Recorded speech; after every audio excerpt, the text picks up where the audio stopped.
Les cannibales. Il ne faut pas regarder les trottoirs, mais le ciel.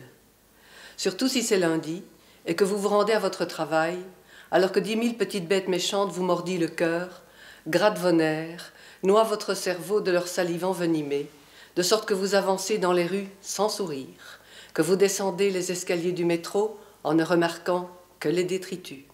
Papier gras, mégots de cigarettes, choses indéfinissables. La saleté, quoi. Que dans le métro, vous vous demandez pour la 10e fois pourquoi diable on a tous l'air si accablés. Pas heureux de vivre, pas heureux de se rendre au travail, ça, c'est évident. Pourquoi diable on traîne en soi une lourdeur qu'on appelle cafard, spleen ou ras-le-bol. On en a plein la cafetière, c'est sûr.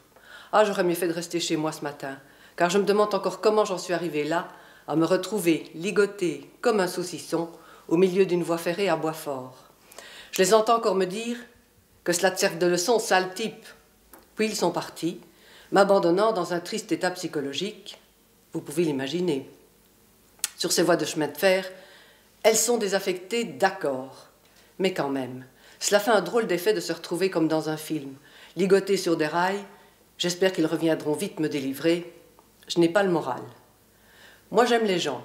Alors, pourquoi ce complot de ma rue contre moi? Cette agression de tous mes voisins avec des commentaires désobligeants du genre « Tu ne l'as pas volé ». Certains ont même ri en tournant la corde autour de mon corps. « Tu es trop curieux, pauvre andouille ». Ce qui me casse en deux depuis longtemps, c'est l'agressivité des gens.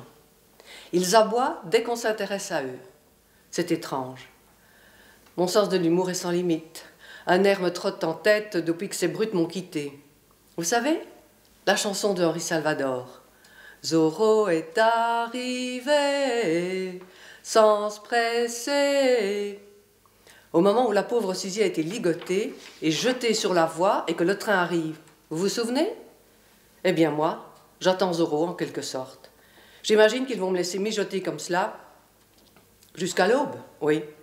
Je pense qu'ils viendront me libérer au petit matin, juste avant de se rendre à leur travail, et qu'on aura tous l'impression de mâcher des clous en permanence, et qu'on regardera les trottoirs au lieu de regarder le ciel, comme d'habitude. Au fait, cette voie ferrée est-elle vraiment désaffectée ?